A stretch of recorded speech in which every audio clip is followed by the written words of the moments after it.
just want to ask you guys, I know I'm not supposed to video, but as backup, can I turn it down and just leave it going so I can get audio as a backup? Yeah, Okay, sure. thank you.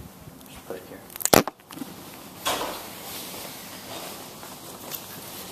So, well, thank you again for fitting me in, and thanks for being here. No, my pleasure. I saw it at the Toronto premiere where all you guys were, so it was great. Yeah, it was nice. Yeah, it was really beautiful. Couldn't have reaction. gone. Yeah, totally. But I thought I would, if I could, I just wanted to begin by asking if you guys went to the movies as kids, and if you did, if there were any films or filmmakers that were particular favorites or influences for each of you. So. Well, when we met, we actually, it was the first time we met and we got to, well, kind of had a love at the first sight experience with each other. Yeah. It was partly because, of course, we felt, I mean, we were really kind of the same age, like very, I mean, we're like just 4 weeks apart. So we really feel like one generation in terms of cultural influences, and yet, you know, interestingly enough, European or Americans. And it was quite overwhelming how close it all felt in terms of what made us become who we are and why we do what we do, and in particular, of course, influences in terms of the films that we loved. You know, it's probably still, even that first meeting is like the root of what we've ultimately done, because we were so excited about it, that agreement about what cinema can be, and about something we want to preserve for people who love cinema in a way that cinema should not resemble television too much, that it should, in terms of visuals. And that at the same time, in the last years, television has grown so well into being so brilliantly written, right, and deserving so much attention because it's really become amazing. And yet, of course, we all became filmmakers because of big, wide, what's the word that we use? Epic, large canvas, also spectacular movies that you could not bring to any television, no matter how big it is, because it would always have a deficiency. And yet that we loved the fact that films could do that and at the same time be inspiring and complex and actual artistic, reaching out artistically far. So when you bring it down to these films, there's, you know, the list is not that huge. You know, there's some names that stand out, obviously. I always relate to, sorry. One of the things when we first had our first dinner and we were like, oh God, you know, when you go on a date and you just like fall in love and you can talk all night and the restaurant was closing up and the waiters were all saying, but the range of love for, I mean, the breadth of the love for cinema was very mirrored. It's like we could watch Conan the Barbarian and love it, and then the next week we could go watch Jules and Jim and I would be like sobbing. We'll be finding them on the same day. Yeah. We went to see this triple feature once. So this is when we were very young. Our mom and dad they'd take us to movies all the time, and you know, you instantly knew that you were seeing movies that none of your other friends were watching, because I mean, they just gave us this language. The triple feature was Where's Papa? The King of Hearts and Harold and Maude. That's great. It really. And you would go watch the movie, and you'd be like, you know, you're a kid, and your mind is like, oh my God. And then you would go to lunch, or we would go to this amazing breakfast place with incredible skillet eggs, and then our dad would be like, okay, what did you think? And then you'd have to talk about the movie, right. And then you'd go to the next movie, and then you'd get lunch, and you'd talk about that movie, and then you'd go to dinner, and then you'd talk about the last movie. That's great. And just as a follow-up, I have tomorrow. Yes, you do. Well, we kind of did it. Yeah, we did it, of course, but I mean, I'm saying it's something that needs to be repeated. I just have to ask, out of curiosity, as someone who also has siblings, I know I didn't always get along with mine. I'm curious, did you guys always get along, the two of you, or did it become later in life that you meshed? No, we always got along, and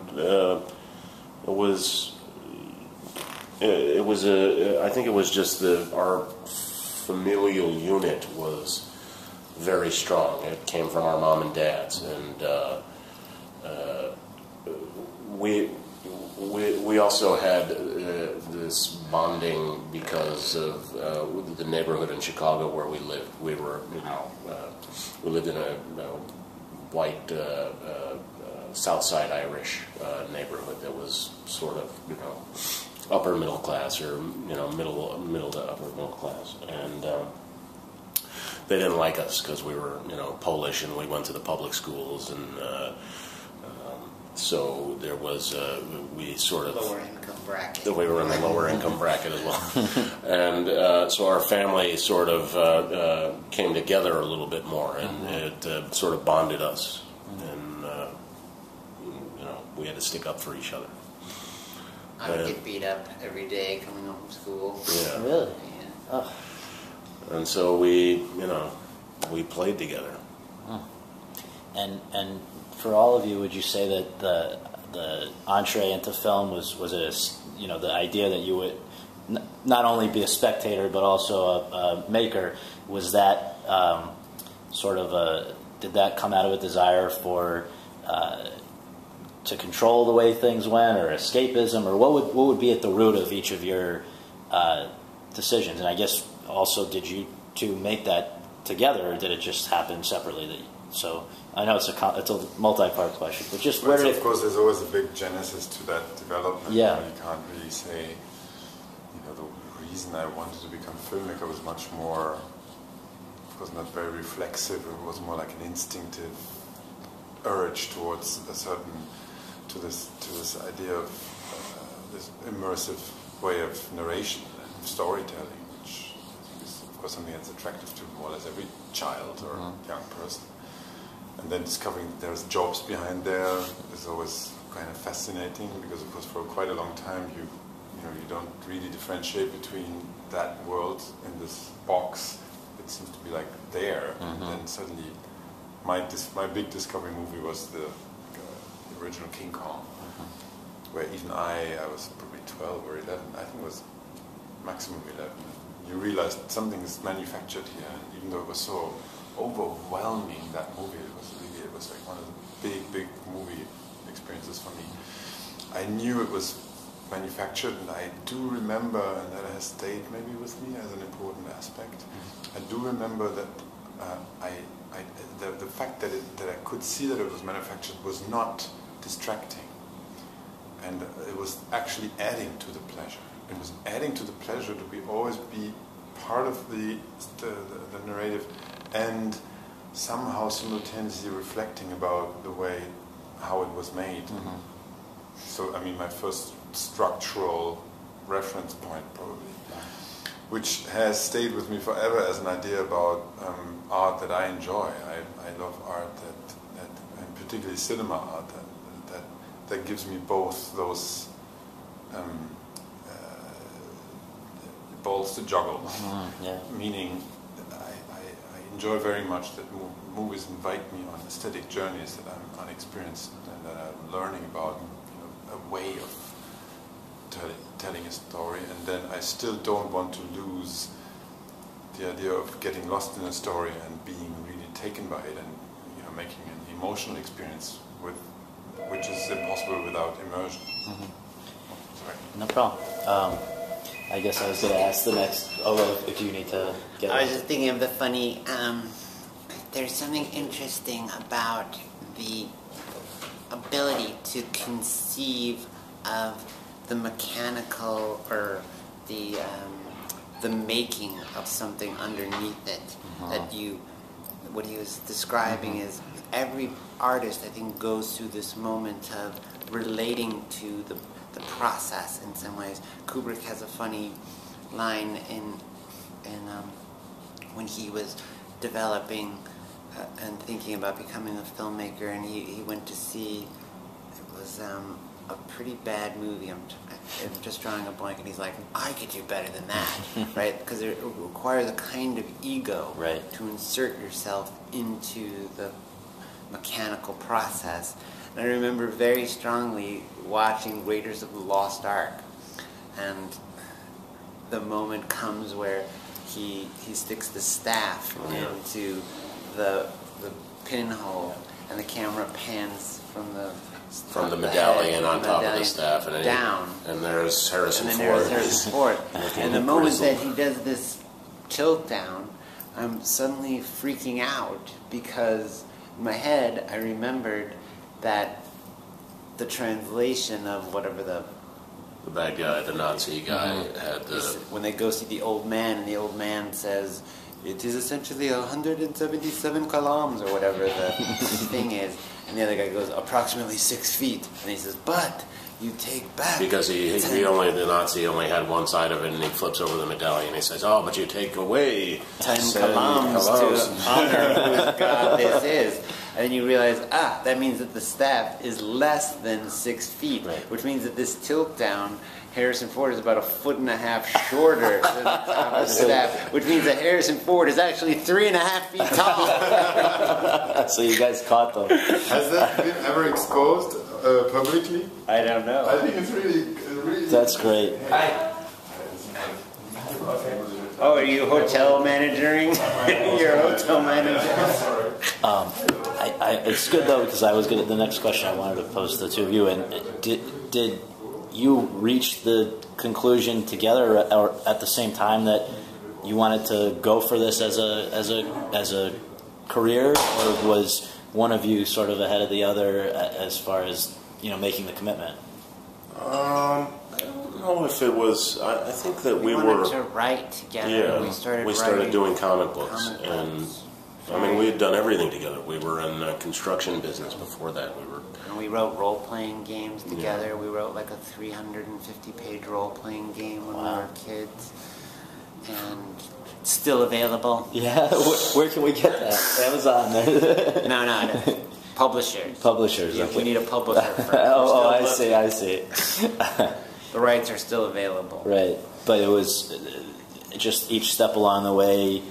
You felt together that somehow playing together, which we did, particularly with role playing, which we liked, that became writing and making art together. Like making art was a natural extension of playing together.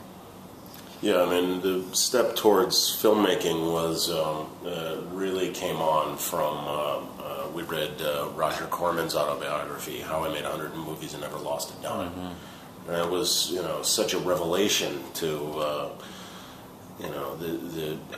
first of all how cheap he made his movies, and but also like the Corman school is so the talent that's come out of there is just absolutely staggering.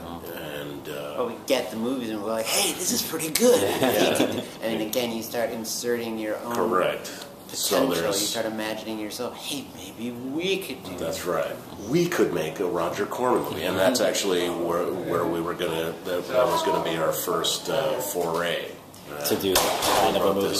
We wrote this script called Carnivore, this low budget horror movie. Still unproduced. Is that also rights still available? I wonder if you can summarize how different things were before and after Run Lola Run and The Matrix, which I guess within about a year of each other both came out, and it must have changed within 3 weeks of each other. Oh my god! Almost the exact span of time that we were born apart. Oh my god! Well, how's that for cloud atlas? It's really interesting. It's unbelievable. And it's also part of why we, I think, particularly came to each other's attention, because those two movies were, I mean, at least the release in America was quite the same day, month, were kind of discussed in similar patterns and ways. There was there's a philosophical setting that's driving them in very different ways, obviously, but there's like lots of ideas whirling around in a movie that is profoundly trying to be as entertaining as it can get, with lots of fun ideas flying around. Were not that either of you were anonymous before entirely, I guess, but that must take things to a completely different level. And I just wonder how you if you had to explain to somebody the biggest ways in which things changed after those movies made it big, what would you say? I guess Run Lola Run was shortly before, so if you go first.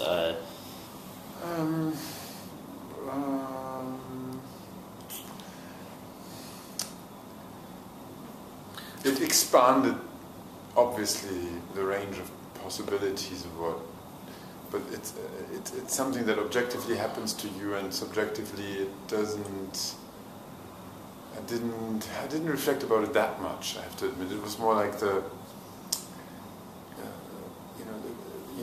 you look at the movie I did after that, I think I could have put that movie together with Lola being not a success or being a success somehow. Right. It wasn't like a huge film that I did and then like a big budget. Right.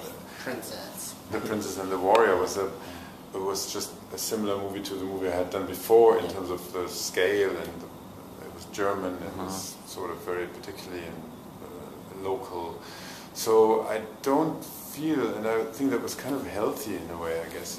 I don't feel I did reflect about it that much in terms of, I can do anything now, because I don't really believe in this whole idea that there's all these undone movies in ourselves that would only happen if the system would turn towards us, embrace us. I think either they're there or they're not there, and then you try to develop them. And you have to imagine, Lana and Andy made The Matrix based on one movie before that was a movie that was made for $2 million, no?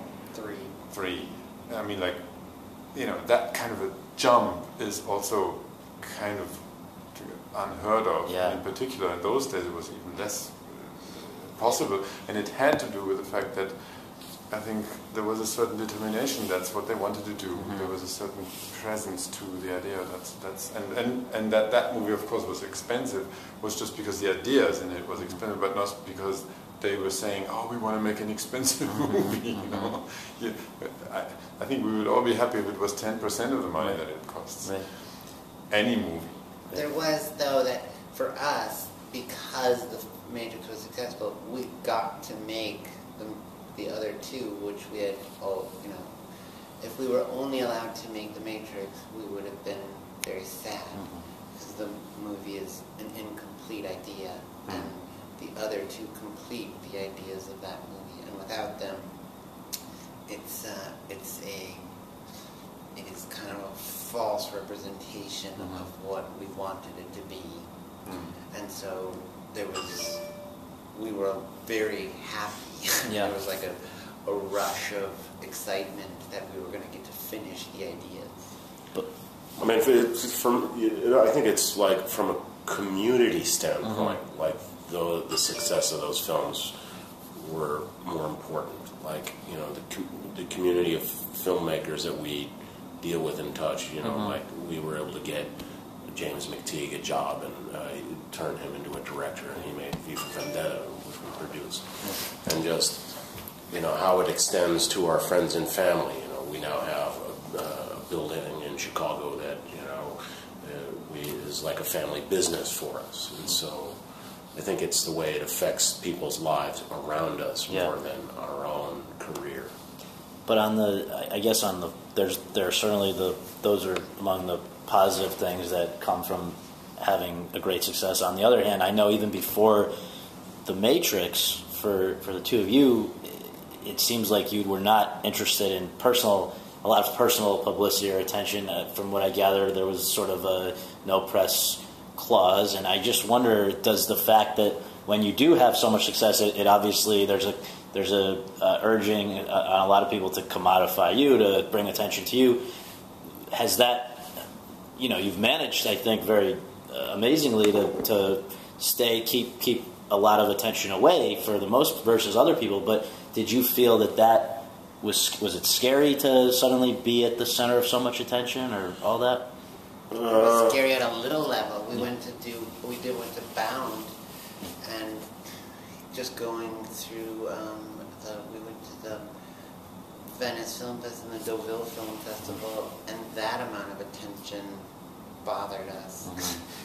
was where we at the end of Deauville, we were like, oh God, if we never have to talk to another reporter, no, please don't take this personally. That's all right.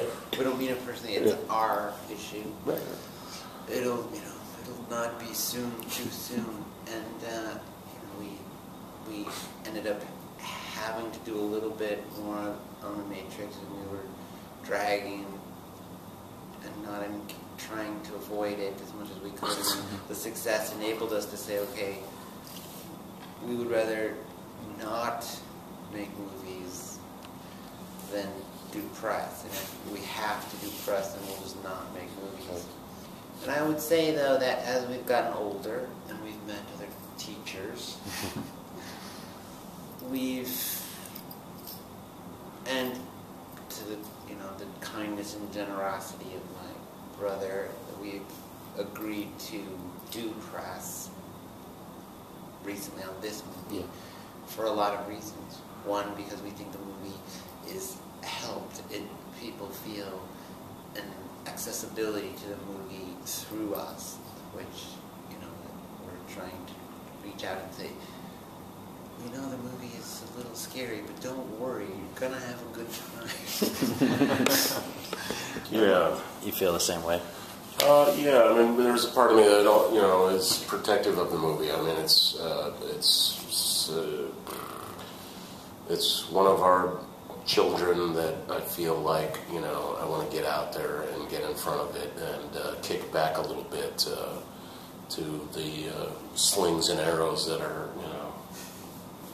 probably already in the air towards it. And yeah, I mean, press, it's like, who wants to talk about themselves endlessly? Yeah. Do you enjoy talking about yourself? I'm not asked to. It's just horrifying. Okay, talk about your childhood. I'm sure What's wrong with you and your siblings? What went wrong? No, well, I guess, yeah, but there. On the other hand, I do understand that, as I'm sure you guys do, that when you do something that people love in large numbers, they want to get more they want to understand it as much as possible, and I'm sure they don't do it tactfully always, but I mean, has it been what you had dreaded when you weren't doing press now to come and do it, or has it been relatively painless? I mean, you gotta gear yourself up for it. It's like, it takes preparation. You know that there are a number of questions that are going to come towards you, and you have to be prepared to answer them. And you don't know.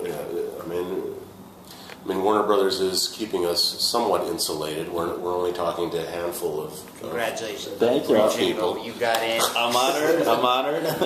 And you have to. I mean, there's obviously some issues that, especially with Lana, that stuff is going to come up, and it's like I'm ready to break a bottle over somebody's head if they ask the wrong question. Right, of course. But it's I'll also complex. say that our encounters with both Tom and David Mitchell, who have you dealt with David at all? No, I've never. He's one of the kindest, most gentle and generous people I've ever met, and he has a patience and an openness to this kind of engagement, which has been really an amazing modeling thing for me. And he says that his son helped make him a better person. And so then I've never met his son, but I say, well, in that way, your son has actually made me a better person. It's a very Cloud Atlas kind of connection. And dealing with Tom, too, who also participates in this kind of process very authentically. Like, he has also taught me things about this process that have been good for me to see, that it doesn't have to be a contrived or a kind of commodified enterprise, that you can say, okay, this person is trying authentically to understand our work of art, and through trying to understand us, they will be able to understand a work of art in another dimension to it, and thus impart that understanding to. We feel very intensely about the lack of, or the present evolution of dialectic around our art form. We hope that people like you are engaged in a project of trying to elevate that dialectic and make, or that dialogue, and make, try to bring insight and not just celebrity details to something like Cloud Atlas. Yeah. Or evaluation and judgment. Yeah. Right. But, I like this. But I don't observation and interpretation. Playful. The movie is in a way playful, even though it's so profoundly constructed. There's a lot of playfulness to it, and we want this to be also reflected. But I have to also admit that this process, of course, is so wonderful in so many ways, and also this whole idea that that usually I'm of course completely used to the one-on-one thing, and I'm always like used to be always the guy who's giving the answer. Having this monologue with yourself where you try to make variations about it. And only in a few weeks we're public with the film and with ourselves on it. It's part of the joy that we keep, sometimes more and sometimes less. We keep what we loved so much about the work, the dialogue between each other, and the whole idea of it being a social art form, and it's even directing or filmmaking is such an incredibly social job. All you do is basically you're the membrane for all these genius people that go through you into some, and you just you bounce off what they have to offer.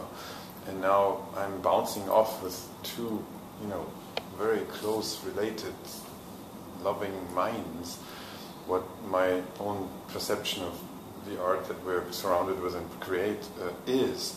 And I have to admit, even today, we had several moments where I think, at least and I think all of us were sometimes saying things we had not yet spelled out in front of each other.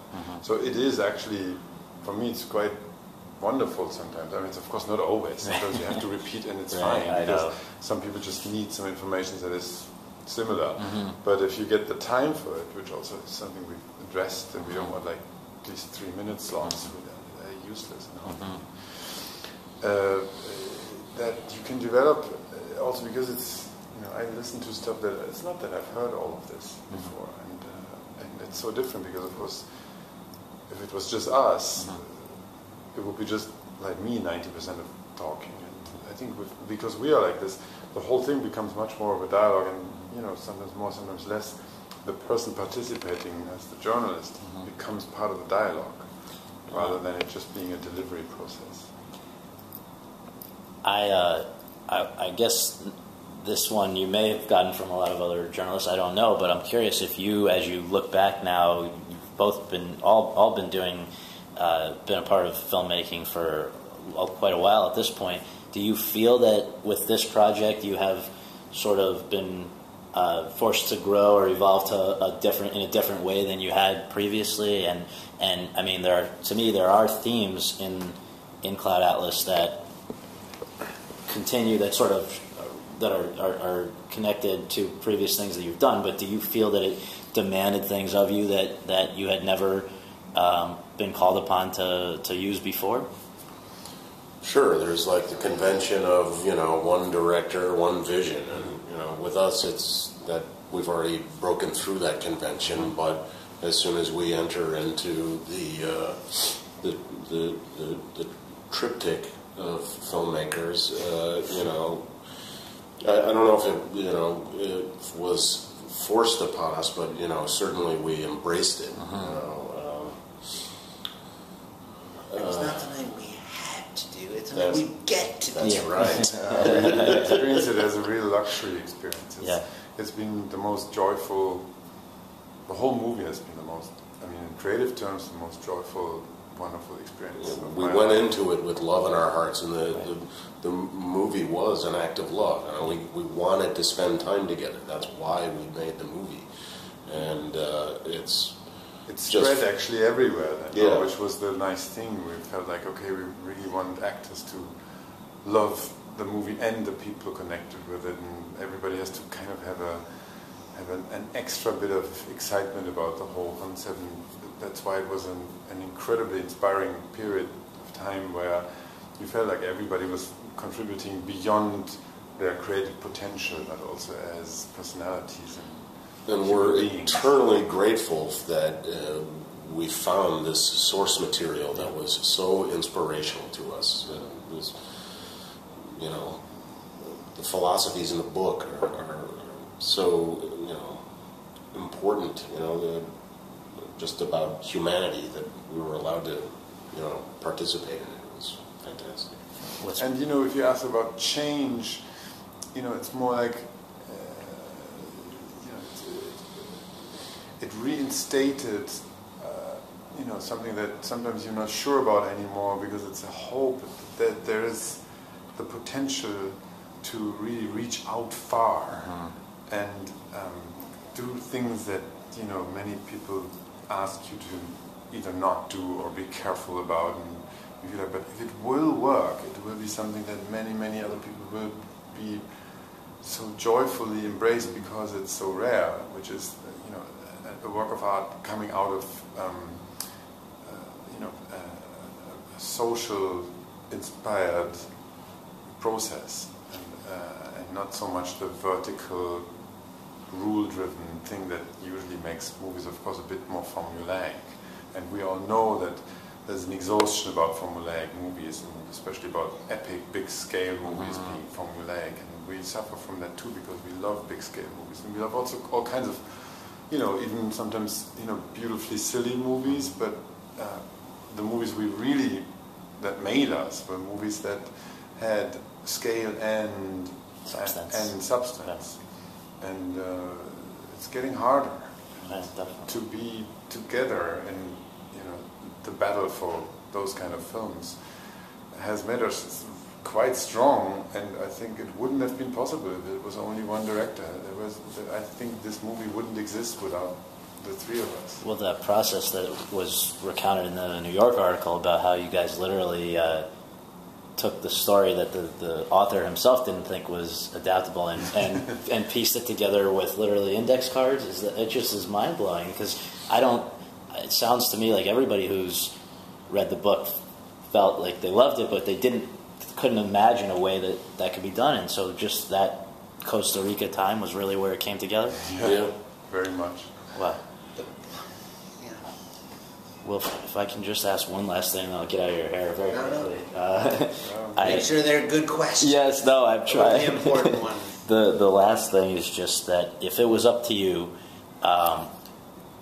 what would you like someone who goes and buys a ticket to see this movie to leave it feeling or doing differently, A, and B, what would make it a success for you? Is it something that you can look at reviews or the box office and you will say that at a certain threshold it becomes a success? Or so again, for the audience, what would you like them to take away, and for you, what is going to be the definition of success with this project? I guess if we can go around the horn.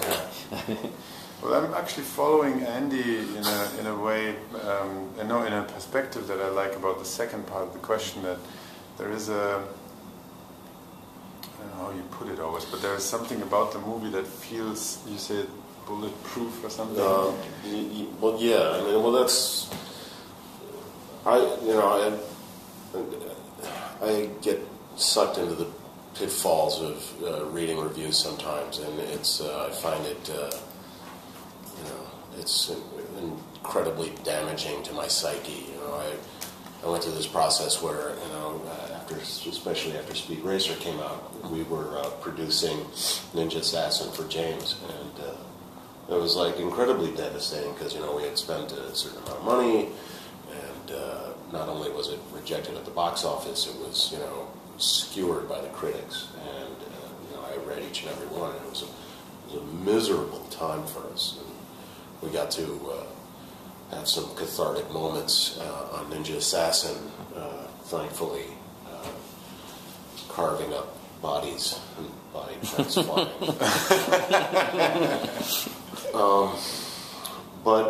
And I guess somebody goes off a roof in this one too. Oh, yeah, that's true. That was a nice experience.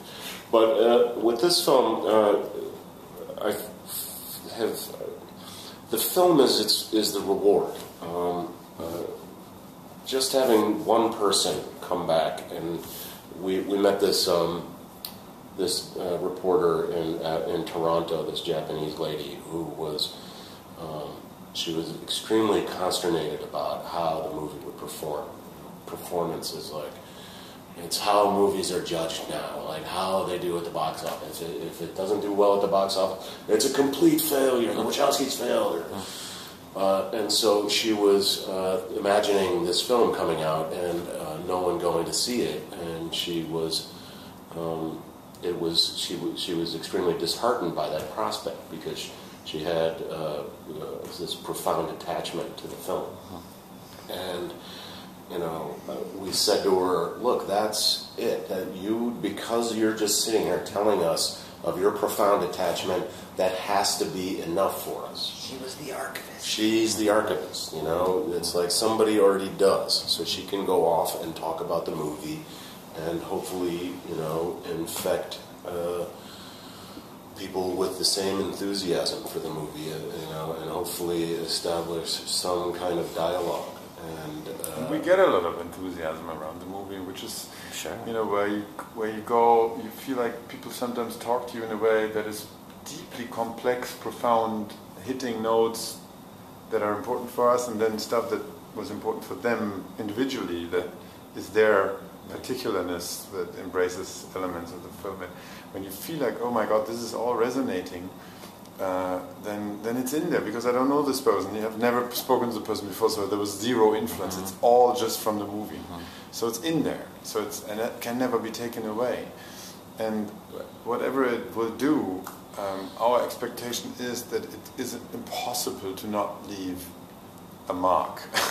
Yeah, we want our investors to make money, because without their courage in coming forward to be a part of this project, we couldn't have made it. Mm-hmm. And so you want them to be, rewarded for their participation. But it's that's the conundrum of art and commerce coming together, and it has to just be what it is going to be. On the one hand, though, that we did have a real terror about some particular audience members and whether or not they would like it, and that really started with David Mitchell.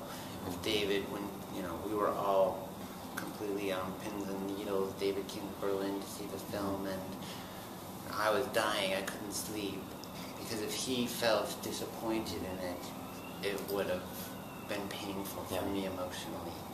And the same was true of Tom Hanks and the cast.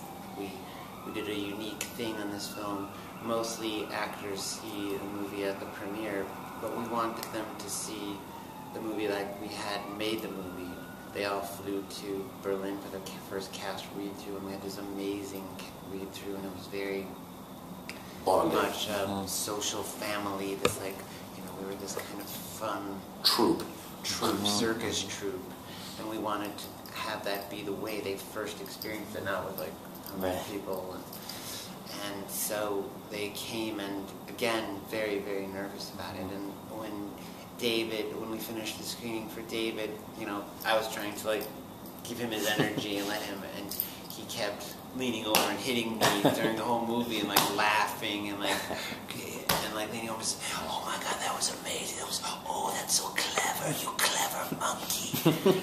and then it ended, and I was leaning towards my wife, and I was sort of whispering to her, "Do you think he likes it? Do you think he likes it?"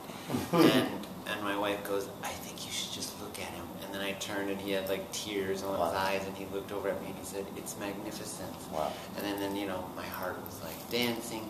And then with Tom Hanks and the cast, after it ended, Tom was just devastated by it. He was he couldn't find words in the beginning. He just kept saying thank you, and then this sort of tumbling torrent of words about how he can't express exactly why he's so emotional because the scale of it is so big, and how it's talking about humanity, and the main characters isn't simply these individual characters, but it really is this idea of humanity. And he was, anyway, because he was so excited and so happy, and again, we felt our troupe, within the troupe, there was a joyfulness and a feeling of success and achievement of what the experiment we all set out to do. We had done it together. We landed on the moon together. So that was important. And then, you know, we made the film so that audiences would have this, to be inspired the way the book inspires you, to be engaged and to allow love to transform your life. I loved in the book that there were these multiple generational love can change your life at any time. Young, middle-aged, old love can change your life, and your imagination and your courage, that individuals' actions and their imagination and their courage is essential to the creation of our better world. And if the movie inspires people towards those kinds of acts of courage, acts of imagination, and acts of love, then that's the best gift you can get as an artist. Thank you guys so much, and congratulations. I really appreciate it. This was wonderful, so thank you very much. Thanks, lovely to meet you. Thank you. Thank you so much. Thank you. Nice to meet you. You too.